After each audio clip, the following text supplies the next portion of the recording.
আর্জুন কাটা আর পাথর পেরিয়ে খোলা মাঠে পৌঁছে যায়। এই তো সেই লাল তালাব। এর পানি দেখেই বুক কেঁপে উঠছে, কিন্তু আমাকেই সেই পাখিটার প্রাণ বাঁচাতেই হবে। ভয় পাওয়ার সময় এখন নেই। আর্জুন ধীরে ধীরে পুকুরের ধারের দিকে এগোয়।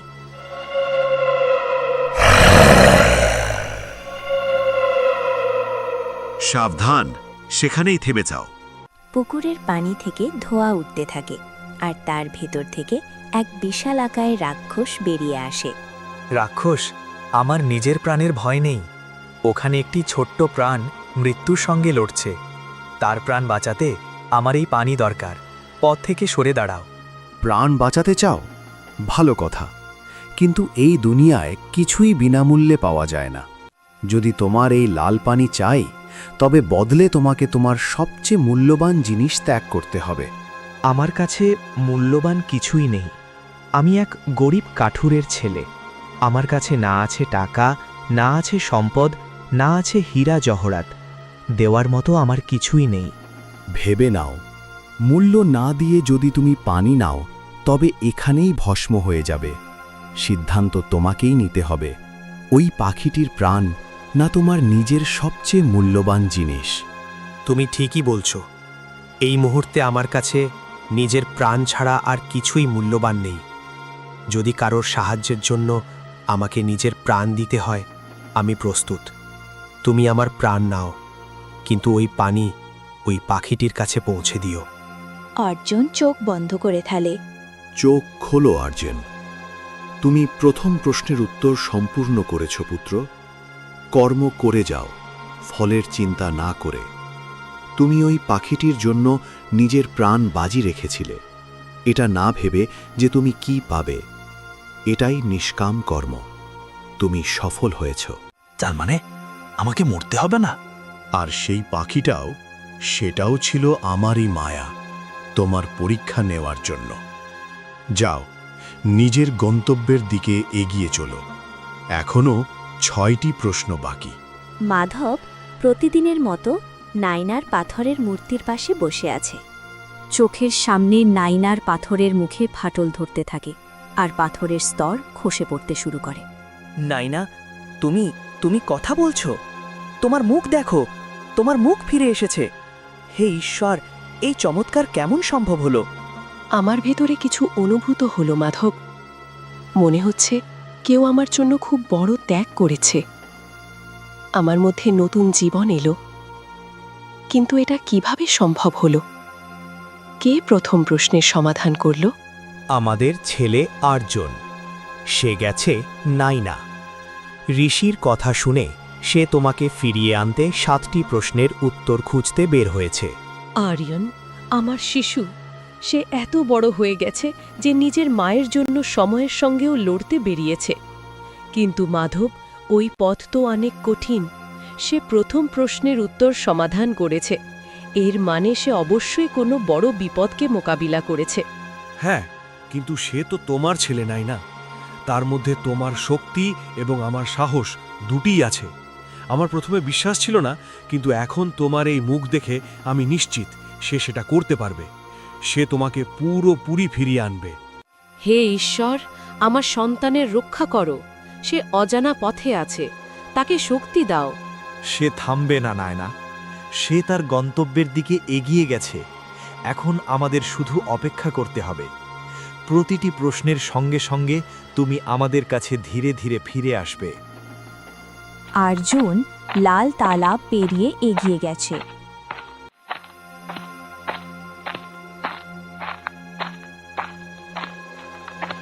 এই জায়গা আগের পথ থেকেও বেশি বিপজ্জনক মনে হচ্ছে। এখানকার কুয়াশা শুধু চোখ নয়, মনকেও অস্পষ্ট করে দিচ্ছে। মনে হচ্ছে প্রতিটি গাছ আমাকে দেখছে, প্রতিটি পাতা আমার পদচারণার আওয়াজ শুনছে। আমাকে আমার চেতনাকে সচল রাখতে হবে, কারণ ঋষি বলেছিল পরবর্তী প্রশ্ন আরও কঠিন হবে। মা, তুমি শুধু একটু অপেক্ষা করো, আমি হাল ছাড়ব না।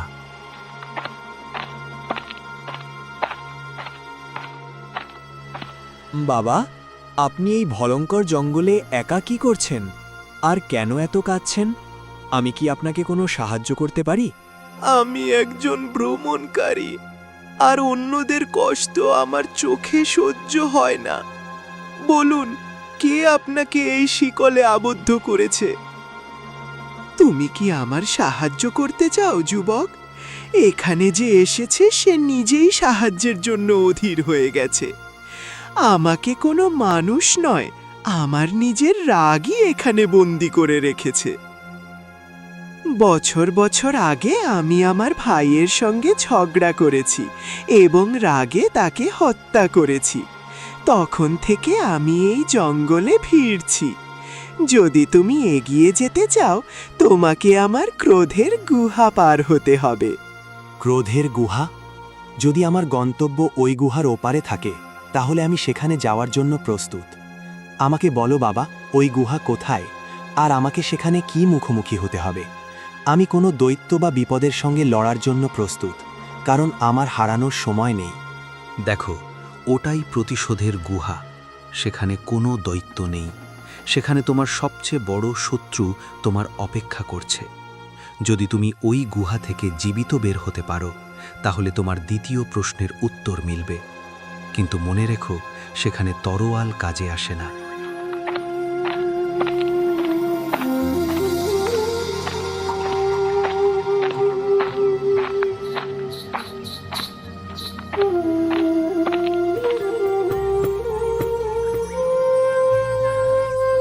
আর্জুন গুহার ভিতরে পা রাখে। স্বাগতম অর্জুন। তাহলে তুমি সেই মহান ছেলে যে তার মাকে বাঁচাতে বের হয়েছে। কতই বোকা তুমি! তুমি তো একজন নাগিনের ছেলে, এক অভিশাপ প্রাপ্ত রক্ত। দুনিয়া কখনোই তোমাকে গ্রহণ করবে না। তোমার বাবা তোমাকে নদীতে ফেলে দেওয়ার চেষ্টা করেছিলেন, মনে আছে? তবুও তুমি তাদের জন্য নিজের জীবন বাজি রাখছ। চুপ করো। তুমি আমার পিতার ব্যাপারে কিছুই জানো না। তাদের যা করা হলো তা তাদের বাধ্যবাধকতা ছিল, ওদের ভালোবাসা ছিল। তুমি আমার মনের ভুল ধারণা। আমাকে দুর্বল করার চেষ্টা করো না। আমি এখানে সত্যের খোঁজে এসেছি, তোমার মিথ্যা শুনতে আসিনি। পথ থেকে সরে যাও। সত্য হলো, তোমার ভেতরেও সেই বিষ আছে যা তোমার মায়ের ভেতর ছিল। তোমার রাগকে দেখো। তুমি আমাকে মারতে চাও, তাই না? উঠাও তোমার কুড়াল, এই আয়নাটি ভেঙে দাও। যদি তুমি আমাকে শেষ না করো, আমি তোমাকে শেষ করে দেব। রাগই তোমার শক্তি। আর্জুন, এটাকে নিজের করে নাও। না, তুমি চাও আমি রাগী হই, তুমি চাও আমি লড়াই করি, কিন্তু আমি তোমার চক্রান্ত বুঝে গেছি। তুমি আমার শত্রু নয়, তুমি আমারই একটি অংশ। আমার ভয়, আমার ক্রোধ। কিন্তু আমি তোমাকে জিততে দেব না, আমি তোমাকে মারব না, আমি তোমাকে মাফ করছি। কি মাফ? তুমি আমার সঙ্গে লড়ছ না? এটা কিভাবে সম্ভব? কিভাবে কেউ লড়াই না করেও জিততে পারে? সবচেয়ে বড় জয় হলো যেখানে কাউকে হারানো হয় না, বরং গ্রহণ করা হয়। আমি আমার অতীতকে, আমার ভয়কে এবং আমার রাগকে মাফ করি। আমার মন শান্ত, আর শান্ত মনই সবচেয়ে বড় অস্ত্র। যাও, এখন আমার তোমার প্রয়োজন নেই। যেমনটা আর্জুন বলল, তার কথাই ধাক্কা দিয়ে ভেঙে পড়ে আয়না। কুঁড়ে ঘরে মাধব বসে আছে। নাইনা, যার মুখ এখন মানুষের রূপে ফিরে এসেছে, কিন্তু বাকি শরীর এখনো পাথরের মতো, সে খাটে শুয়ে আছে। আও মাধব, দেখো আমার হাত। আমার আঙুলে আমি স্পর্শ অনুভব করছি। নাইনা, এই স্পর্শের জন্য আমি বছরগুলো ধরে আকুল ছিলাম। আর্জুন তা করতে সক্ষম হয়েছে। সে দ্বিতীয় প্রশ্নেরও সমাধান করেছে। তোমার হাত ঠিক হয়ে গেছে, এবার তুমি আমাকে ছুতে পারো। হ্যাঁ মাধব, আমার ছেলে সফল হচ্ছে, কিন্তু আমার ভয়ও আছে। এই সঙ্গীতের অর্থ সে তার রাগকে জয় করেছে। সবচেয়ে বড় অস্ত্র রাগ নয়, সবচেয়ে বড় অস্ত্র ক্ষমা। এটাই দ্বিতীয় প্রশ্নের উত্তর। আরিয়ান তার মনের রাক্ষসদের পরাজিত করেছে। সে খুব সাহসী, চিন্তা করো না। দেখো, এখন তুমি তোমার হাত দিয়ে খেতে পারো। এখন তুমি আমার হাত ধরতে পারো। এটা আনন্দের মুহূর্ত। তাকে বিশ্বাস করো, কিন্তু মনে রেখো, যাত্রা এখনো অর্ধেকও শেষ হয়নি মাধব। পরবর্তী প্রশ্নগুলো শরীরের নয়, আত্মার।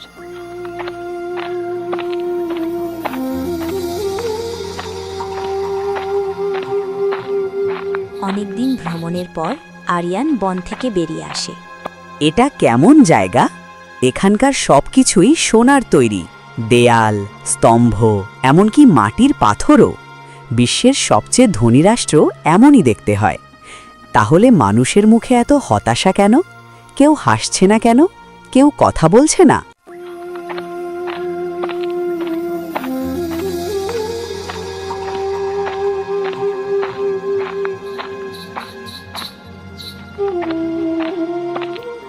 ভাই, তোমার হাতে সোনার বাটি, তুমি ধনী, তাহলে কাদা খাচ্ছ কেন? এখানে কি খাবার নেই? সোনার অভাব নেই, কিন্তু সোনা তৃষ্ণা মেটায় না, সোনা ক্ষুধা মেটায় না। এই গ্রামে একটা অভিশাপ আছে, মিডাসের লোভ। আমরা যা স্পর্শ করি, যা জন্মাই, সবই সোনায় পরিণত হয়। আমাদের সম্পদ অপরিসীম, কিন্তু আমরা ক্ষুধায় মরছি। ভয়াবহ। তাহলে রাজা কিছু করেন না? রাজা তার প্রাসাদে বসে সম্পদ গুনছেন।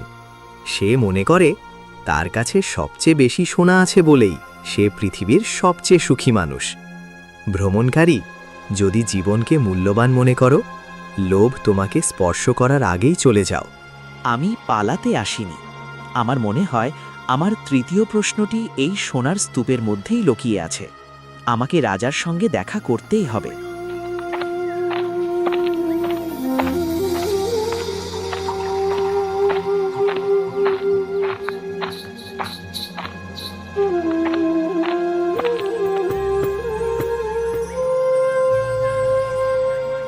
তুমি কে? অনুমতি ছাড়া আমার সোনার রাজ্যে ঢোকার সাহস কিভাবে হলো? তুমিও কি সোনা চাইতে এসেছ? নাও, যত ইচ্ছা নাও, আমার কাছে এর কোনো অভাব নেই। মহারাজ, আমি সোনা চাই না, আমি একটি উত্তর চাই। আপনার লোকেরা ক্ষুধায় মরছে, আর আপনি সোনার পাহাড়ে বসে আছেন। আপনি কি তাদের কান্না শুনতে পাচ্ছেন না? ক্ষুধা, কান্না, এসব গরিবের সমস্যা।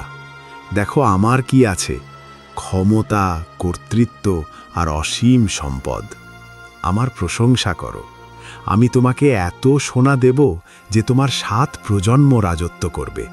আপনি যাকে সুখ বলছেন তা আসলে একটি খাঁচা।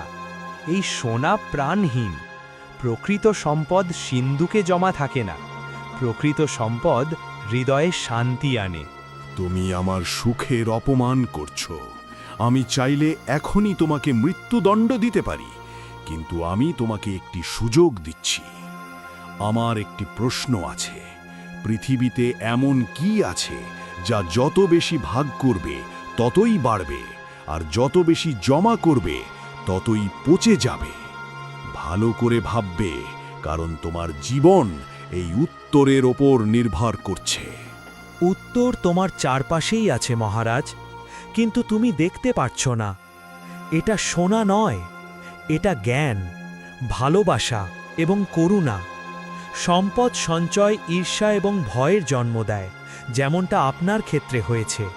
কিন্তু আপনি যত বেশি ভালোবাসা এবং করুণা ভাগ করবেন, ততই তা বাড়বে। এটা আত্মার তৃপ্তির মতো। আপনার লোকেদের সোনার প্রয়োজন নেই, তাদের প্রয়োজন আপনার করুণা। কি হচ্ছে? আমার সোনা দানায় পরিণত হয়ে গেছে। ভাঙেনি মহারাজ, ভাঙেনি সোনা, ভেঙেছে আপনার মায়া। আপনি লোভ ত্যাগ করেছেন, আর প্রকৃতিও তাই করেছে। আপনার যা প্রয়োজন ছিল, আমি আপনাকে তাই দিয়েছি। এখন আপনি আপনার লোকদের খাওয়াতে পারবেন। এটাই প্রকৃত রাজকীয় কর্তব্য। আপনি কোনো সাধারণ মানুষ নন। বাচ্চা হয়েও না বাচ্চা, তুমি আমার চোখ খুলে দিয়েছ। তুমি আমাকে শিখিয়েছ আসল সম্পদ হলো সন্তুষ্টি। আমি তোমার কাছে ঋণী। তৃতীয় প্রশ্নের সমাধান হয়েছে আর্য। আসল সম্পদ সম্পত্তি নয়, তৃপ্তি। তুমি লোভের জাদু ভেঙে দিয়েছ। তোমার যাত্রা চালিয়ে যাও। ধন্যবাদ। 3টি প্রশ্ন, 3টি উত্তর। আরও 4 ধাপ বাকি।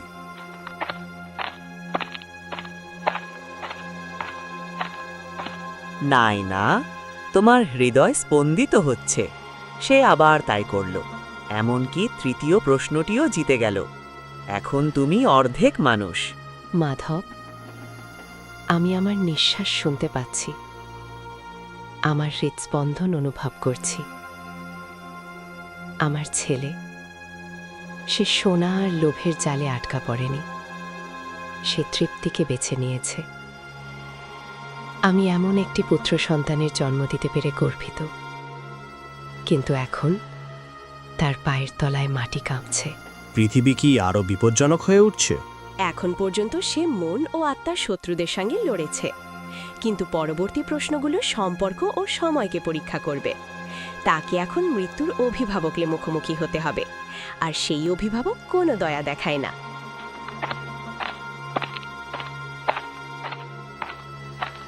আর্য এক অদ্ভুত মরুভূমিতে পৌঁছায়। চারপাশ নিস্তব্ধ, বাতাসে সময়ের ভার। চতুর্থ প্রশ্নের উত্তর কি তুমিই দেবে? তুমি কে? আমার এগিয়ে যাওয়ার একটা পথ দরকার। থামো পথিক, এটা সময়ের উপত্যকা। এখানে এগিয়ে যাওয়ার একটাই নিয়ম। এগিয়ে যেতে হলে তোমার অতীত অথবা ভবিষ্যৎ বন্ধক রাখতে হবে। তুমি হয় আমাকে তোমার অতীত দেবে, তুমি ভুলে যাবে তুমি কে, কেন তুমি এখানে এসেছ, অথবা তুমি আমাকে তোমার ভবিষ্যৎ দেবে। এর অর্থ তোমার কাজ সম্পন্ন হওয়ার সঙ্গে সঙ্গেই তোমার মৃত্যু নিশ্চিত। বলো, তুমি কি বেছে নেবে? নিজেকে ভুলে যাবে নাকি তোমার মাকে বাঁচাতে নিজেকে ধ্বংস করবে? এটা কেমন নিষ্ঠুর বিচার? অতীত না ভবিষ্যৎ, এর মানে কি? এটাই সময়ের সারমর্ম। কিছু অর্জন করতে হলে সময় দিতে হয়। তোমার সময় এখন শুরু। আমি যদি ভুলে যাই আমি কে, আমার মায়ের অপেক্ষা বৃথা যাবে। আমি স্মৃতি বিনিময় করতে পারি না। আমার অতীতই আমার শক্তি, আমার মায়ের স্মৃতি, আমার বাবার সংগ্রাম। আমি যদি সেগুলো ভুলে যাই, আমার অস্তিত্বের অর্থ হারিয়ে যাবে। একজন ছেলের অস্তিত্ব তার শিকড়ের মধ্যেই প্রথিত। তাহলে তুমি কি মৃত্যুকেই বেছে নিচ্ছ? তোমার ভবিষ্যৎ আমাকে দিলে, তোমার মা সুস্থ হওয়ার সঙ্গে সঙ্গেই তোমার আত্মা কেড়ে নেওয়া হবে। হ্যাঁ, আমি একমত। যদি আমার ভবিষ্যৎ ত্যাগ করে আমার মা তার জীবন ফিরে পান, তাহলে এটাই সঠিক বিনিময়। আমার ভবিষ্যতের সবচেয়ে সুন্দর মুহূর্ত হবে সেই দিন, যেদিন আমার মা নিজের চোখে এই পৃথিবী দেখবেন। তারপর আমার আর বেঁচে থাকার ইচ্ছা থাকবে না। এই তোমার ভবিষ্যৎ। ওঠো আরিয়ান, তুমি সময়কে পরাজিত করেছ। কি, তুমি তো আমার জীবন কেড়ে নওনি?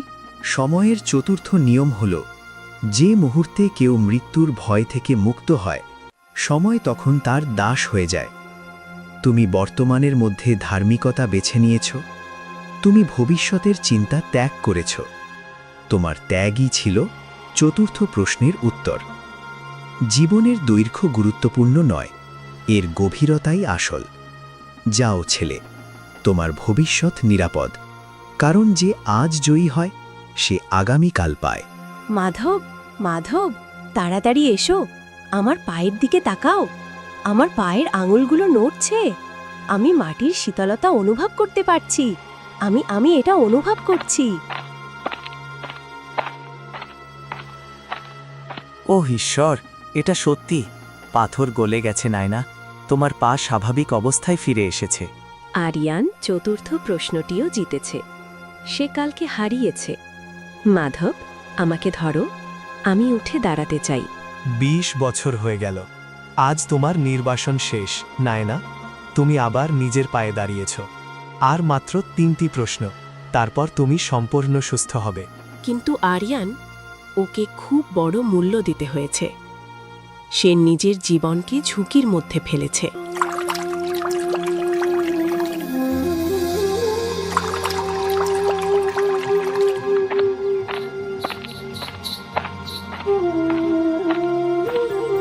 আর্য এক নতুন জঙ্গলে প্রবেশ করে। এই বন ভয়ঙ্কর নয়, অত্যন্ত সুন্দর, শান্ত, মোহময়। তো বন্ধুরা, এরপর কি হয়েছিল? আর্জুন কি তার মাকে পুরোপুরি ঠিক করতে পেরেছে? সেটা জানতে হলে তোমাদের তৃতীয় পর্বের জন্য অপেক্ষা করতে হবে। তৃতীয় পর্ব দেখতে চাইলে ভিডিওতে লাইক করে কমেন্টে পার্ট 3 লিখে কমেন্ট করো।